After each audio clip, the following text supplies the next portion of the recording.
Last Thursday, we celebrated the 4th of July. We call it Independence Day. And if you know history, hopefully you know that history, that July 4th, what happened on July 4th? We're going to talk about history. What happened on July 4th? They had written the Declaration of Independence and they stood on the balcony. It was interesting. We went to Boston. We saw that balcony where they stood and they read the Declaration of Independence, or as the English call it, the treasonous act of rebellion.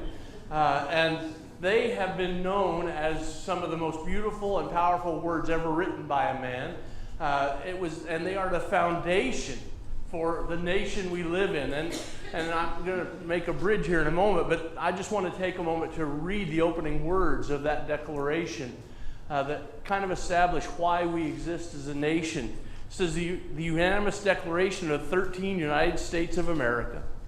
When in the course of human events it becomes necessary for one people to dissolve the political bands which have connected them with another, and to assume among the powers of the earth the separate and equal station to which the laws of nature and of nature's God entitle them, a decent respect to the opinions of mankind requires that they should declare the causes which impel them to separate, or to the separation. And here's the foundational statement of our nation. We hold these truths to be self-evident, that all men are created equal, that they are endowed by their Creator with certain unalienable rights, that among these are life, liberty, and the pursuit of happiness. And following that, they listed all the grievances that they had against the Crown of England. But those are foundational. We as a nation go back and say, this is what we stand on. And I know it's all being challenged today, and it's being brought, questioned and looked at in a demeaning way, but that's the foundation. That's what our nation's all about. Well, as we begin this series, the Big Ten, we're going to be looking at the foundational document, if you will, of a new nation God was establishing. The nation of Israel. They have been in captivity in slavery for a while, and God has brought them out, and He brings them to Sinai and gives them the 10 Commandments. I just want to talk a little bit about how important and how powerful those 10 Commandments are as we think about them today. It literally, if you translate it literally, it could be the 10 sayings or 10 words. But they are foundational and have been universal throughout time. James Madison, one of the founding fathers, said, "We have staked the whole future of American civilization, not on the power of government, far from it. We have staked the future of all of our political institutions upon the capacity of each and all of us to govern ourselves according to the 10 Commandments of God." Second President John Adams said, these laws, most of which have been enacted by every nation which ever professed any code of laws, are essential to the existence of men in society. Vain indeed would be the search among the writings of secular history to find so broad, so complete, so solid a basis of morality as the 10 Commandments. There's that quote. In 1991, we went to Russia on a mission trip to hand out Bibles and to teach in schools. And the interesting thing was every day we had the opportunity to sit down with the school administrators and have lunch with them and talk. And the one question we asked almost every school administrator is, why do you think the government of Russia has invited churches, a Christian church, to come in and hand out Bibles and teach the Bible in schools? Because it was beyond anything anyone could ever recognize. And to a man, every one of them said this: we are experiencing freedom for the first time in our nation since 1917. Since 1917, we have been told what to do, how to do it, and when to do it. And now that has been taken away, and we know we need some foundation upon which to use our freedom. And we know of no better foundation in the world than the Bible. And we thought that was interesting considering all the things we were going through in America concerning the Bible in school. But they understood. They needed a foundation. And God understood as He brought these people out of Egypt, they were going to need a foundation to build their nation upon. And so He gave them these 10 commandments. If you think about it a bit, they have been challenged. It's interesting today, the 10 Commandments have been taken out of courtrooms, they've been taken out of schools. A few years back, one of the most interesting reasons for taking commandments out of the school were these. One teacher actually said this: we must remove these commandments from the hallway of the school because one of the kids might read them and might obey them.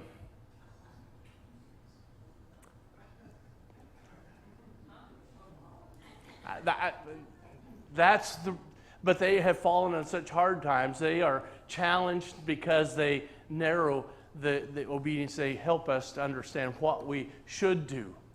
Now, little background on the 10 Commandments. The story of the 10 Commandments starts way back in Genesis with the story of Abraham. Abraham received a promise from God that he would become a great nation. Well, in his lifetime, he had one son, Isaac, and Isaac had two sons, Jacob, and Jacob became the father of Israel. And one of Jacob's sons, Joseph, went to Egypt, was sold into slavery to Egypt, and there he prepared the way, and his entire family came during a time of famine, and they were given the land of Goshen in the northern part of Egypt to raise their flocks. Well, that went well until a new Pharaoh came to power, and the Bible says a Pharaoh who did not know Joseph, so we believe it was a new dynasty. Didn't know, he saw the Israelites and the way they were multiplying and saw them as a threat. So it was determined then to put them into slavery. And that slavery lasted, 430 years. And at the end of 430 years, God raised up Moses. In Exodus chapter 3, you can read the story. Exodus 3 through 17 will tell you God's deliverance. Brought them out, and they've come to Sinai, and God has now giving them these commands.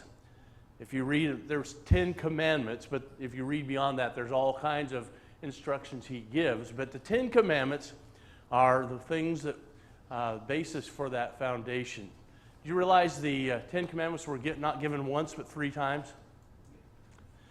First time is Exodus 20, 1 through 17. If you want to take your Bibles, we'll turn to that and we'll look. First time God spoke them to Israel. In verse 18 it says, when the people saw the thunder and lightning and heard the trumpet and saw the mountain and smoke, they trembled with fear. They stayed at a distance and said to Moses, speak to us yourself. We will listen, but do not have God speak to us. So the first time God spoke them, and it terrified the people. But if you go over to Exodus 31:18, Moses then goes up the mountain, and there God gives him the 2 tablets. We remember that he went up on the mountain. God etched them into stone with his finger. He gave him 2 stone tablets. And Moses came down the mountain, and when he came down the mountain, what did he find? Israel partying hardy, dancing around a golden calf, celebrating this God who brought them out of Egypt. And what did Moses do? Broke the tablets. Well, so we find the third giving in Exodus 34. This time, it's interesting, God tells Moses, you chisel out a couple tablets of stone, you bring them up the mountain, and if you read the story, it seemed to suggest that this time, Moses had to chisel out the commands. God said, I did it once, you broke them, so now you fix them.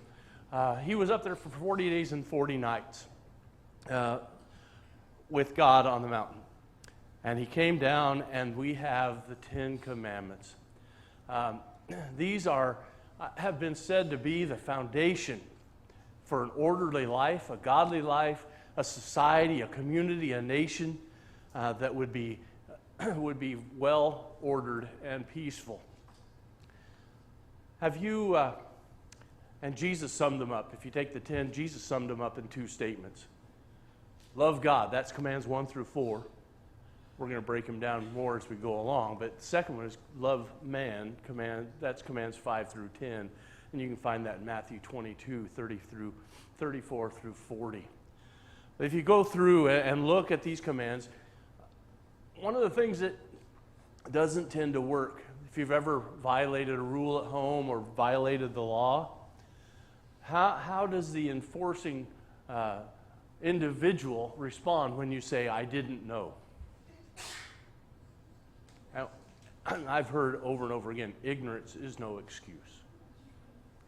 And I've been ignorant about a lot of things. But ignorance is no excuse. One of the reasons I think that we don't keep these commands is because we don't know them.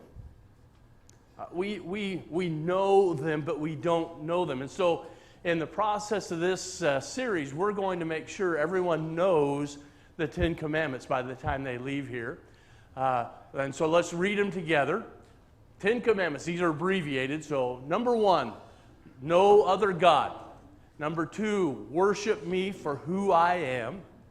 Don't misuse God's name. Keep the Sabbath holy. Honor your father and mother. Do not commit adultery. Do not steal. Do not lie. Do not covet. We're going to go over these each Sunday. We're going to have you commit them, and I hope through the week you'll kind of go back and review them. But I like it. I like the way this church in Tennessee put them. Hillbilly 10 Commandments. Ain't but one God. Honor your ma and pa. No telling tales or gossiping. Get your hide to Sunday meeting. Ain't nothing come before the Lord. No fooling with another feller's gal. No killing except for critters. Quit your foul mouthing. No swiping your kinfolk stuff. Don't be hankering for it either. So I resonate with that. It's interesting. I have some relatives that could have obeyed that and used those. In my family history, we have a cousin who shot somebody for stealing his peaches. He stole another guy's wife and got fined $10, but you could steal peaches is with death sentence. So, but that's another way of looking at it.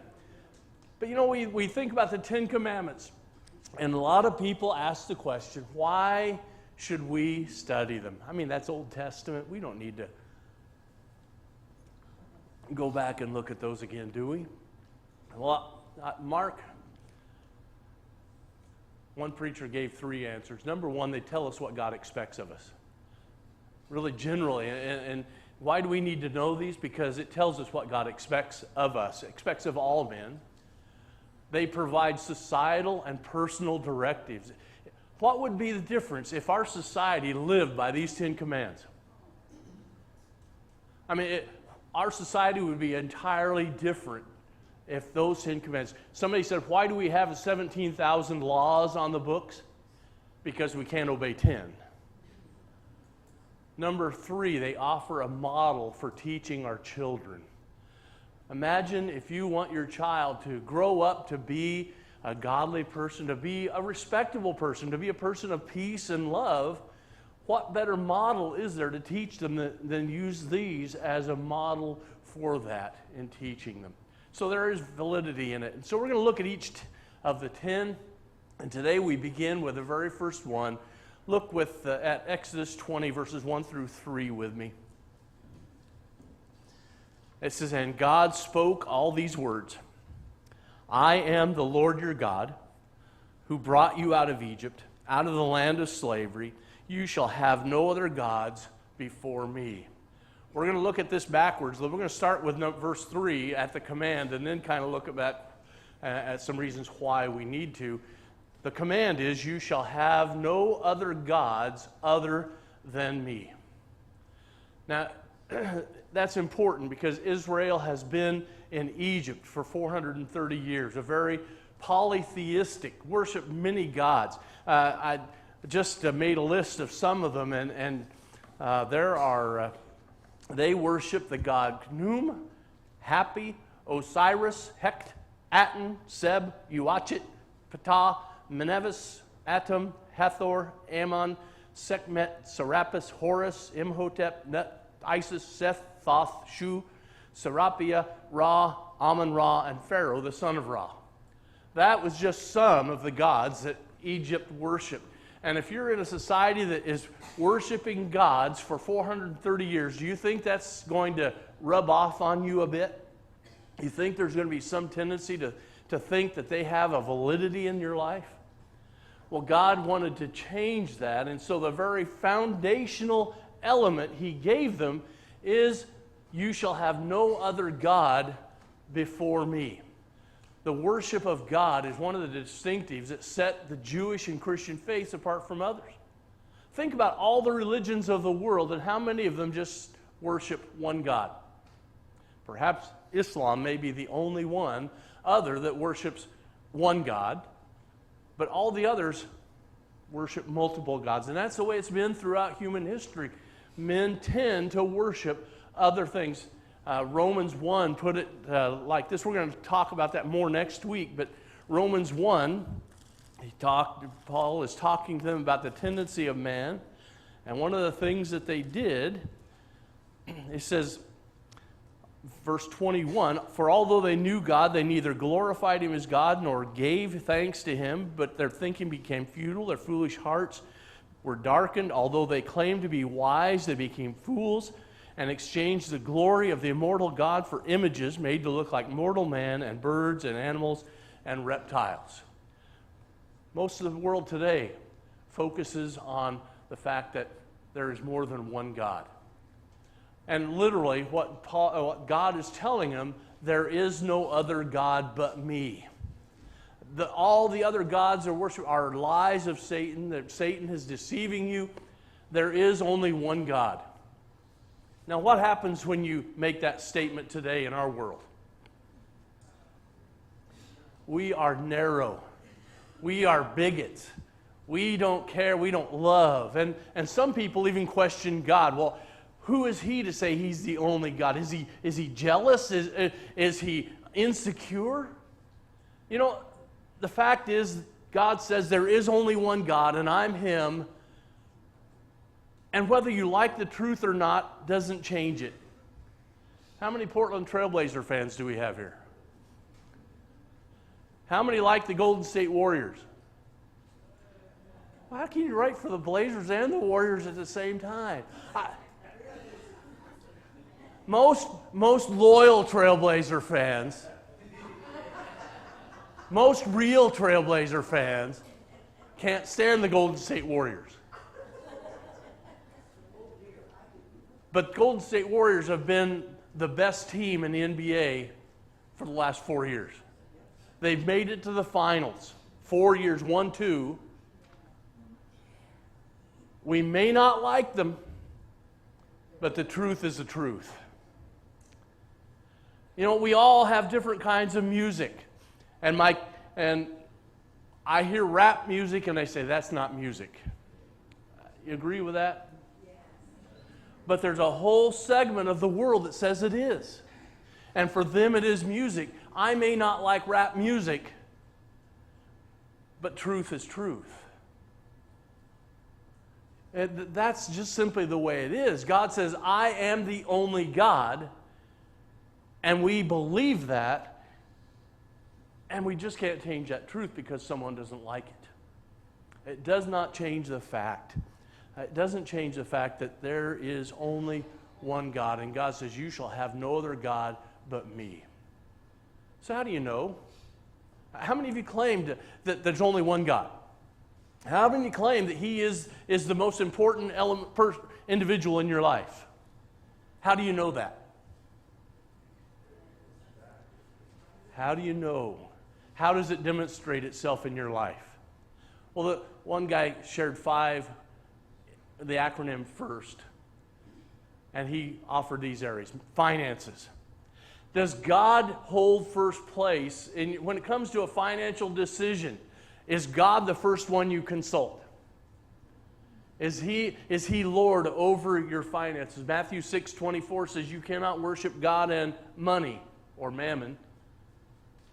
You have to choose one of them. But is he God of your finances?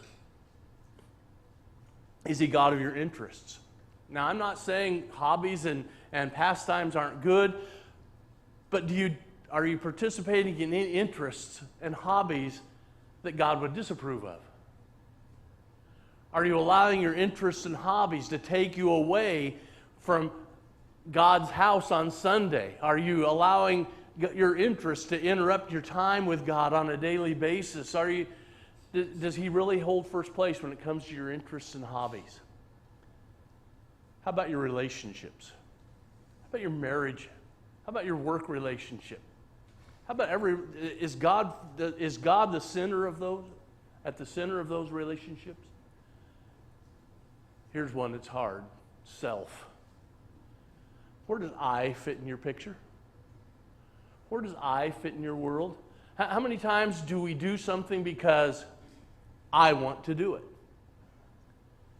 We tend to be selfish people. We tend to make decisions based on what I want to do. Where does God fit in those decisions? Have I submitted my I, to Him? And then our time. If you were to look at your calendar, if you were to look at your daily schedule, is God central in that?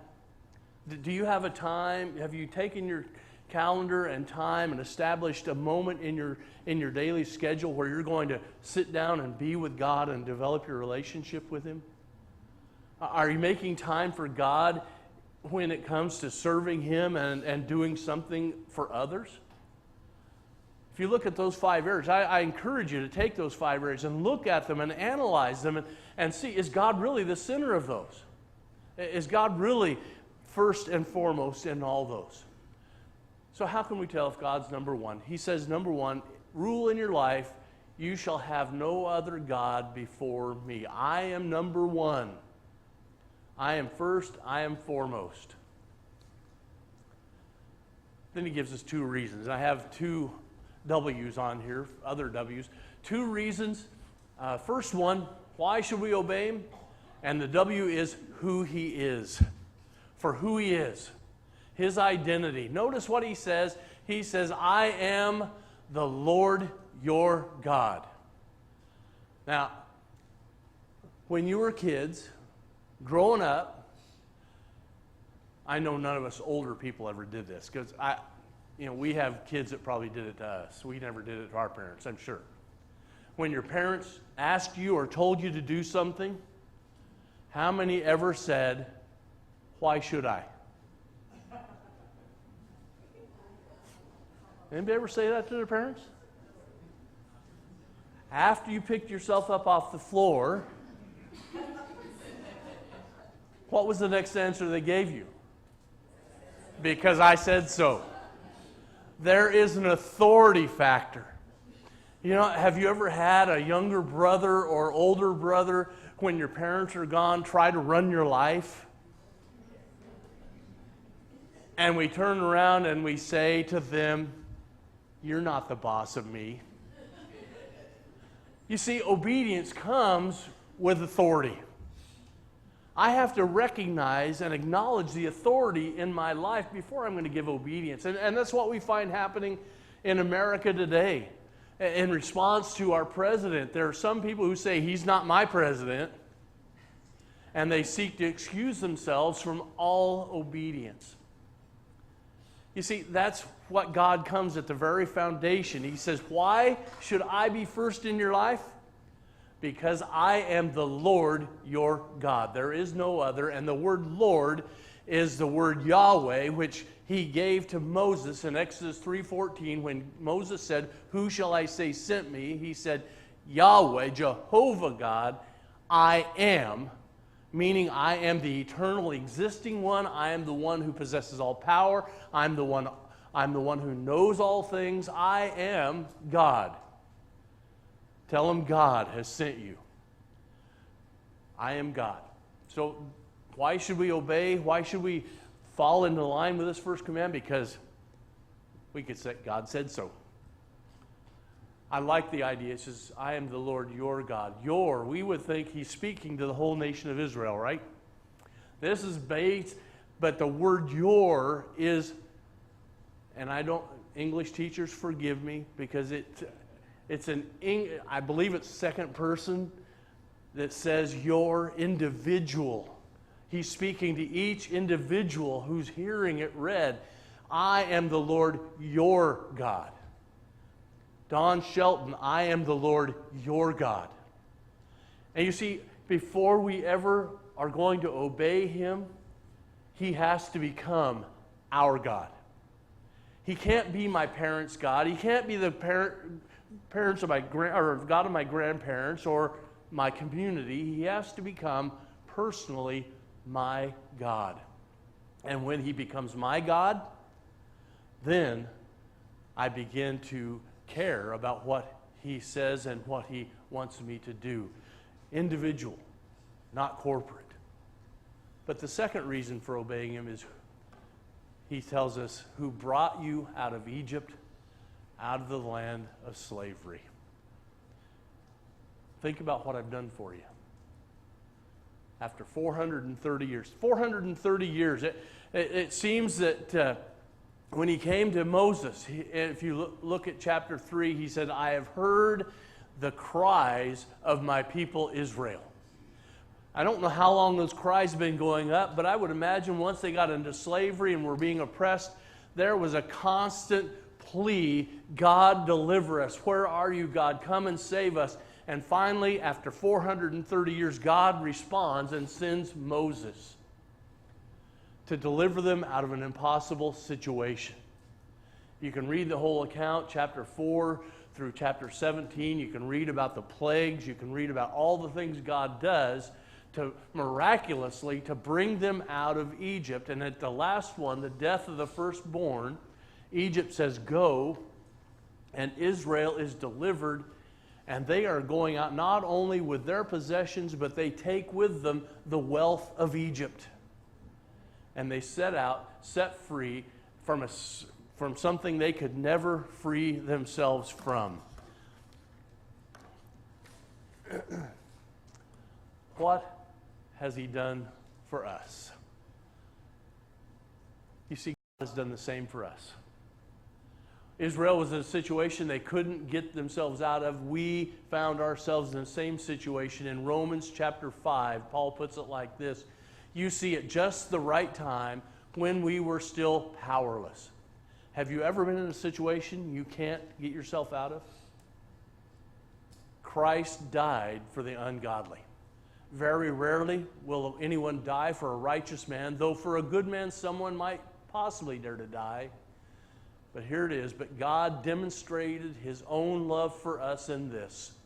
While we were still sinners, while we were still slaves, while we were still under the dominion of Satan's rule in our life, Christ died for us and set us free. God has done something for us that we could never do for ourselves. Why should I obey God? Think about what he's done for us. And Paul in Romans 12 put it like this. Therefore I urge you, brothers, in view of God's mercy.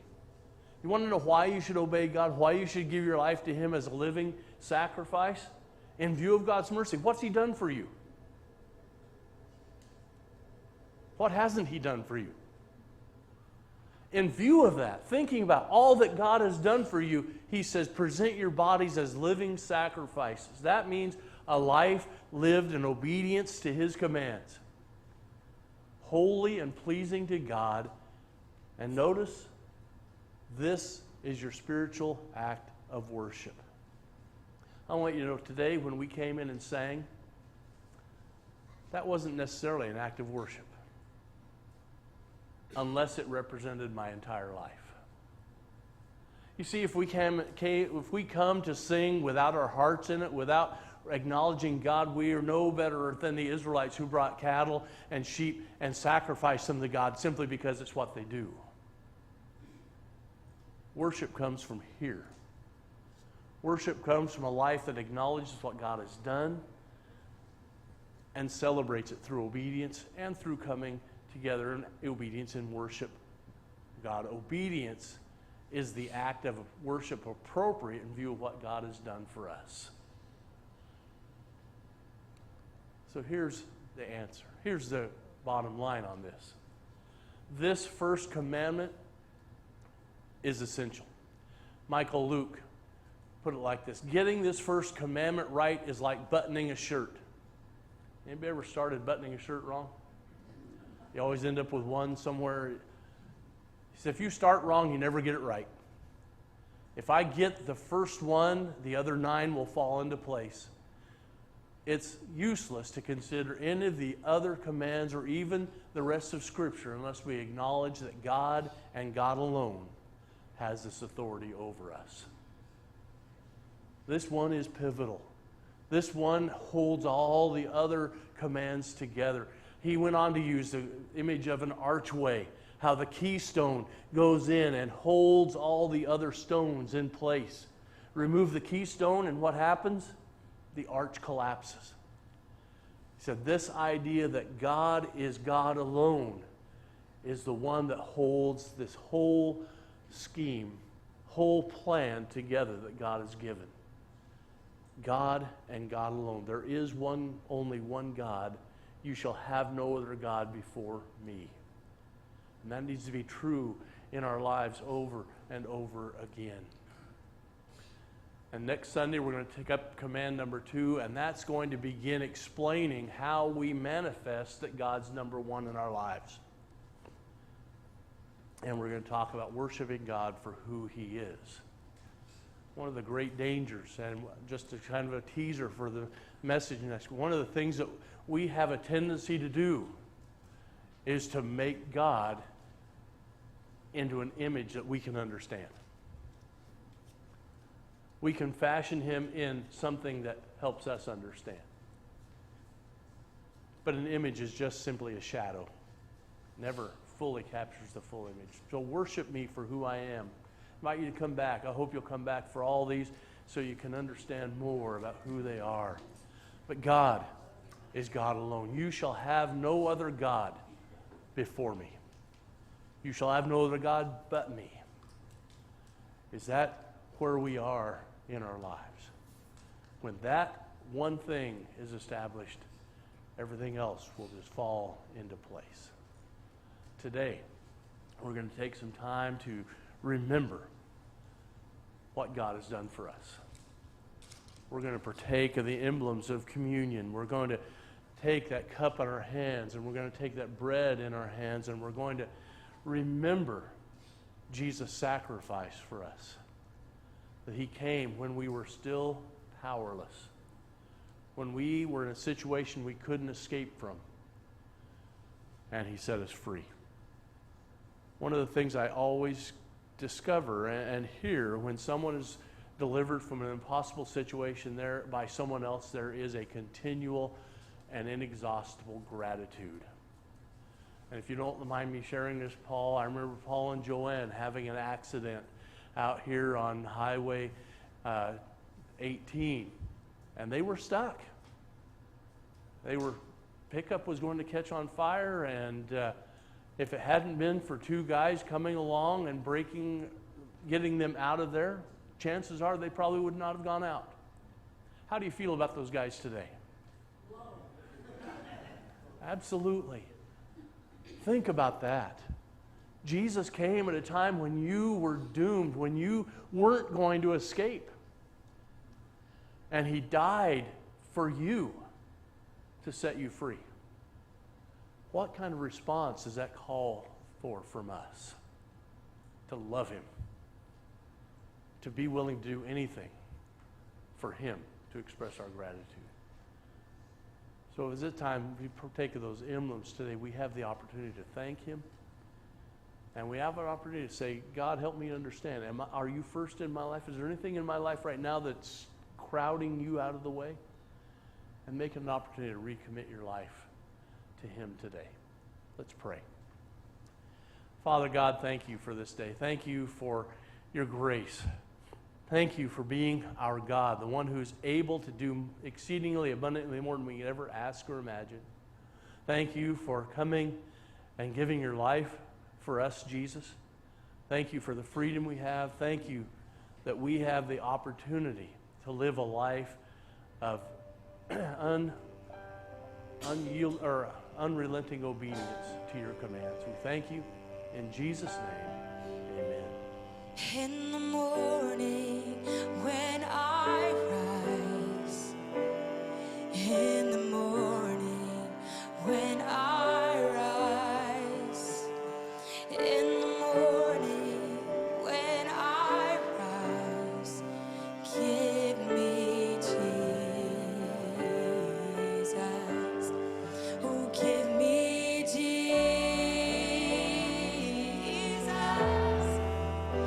Give me Jesus. Oh, you can have all this world. Just give me Jesus.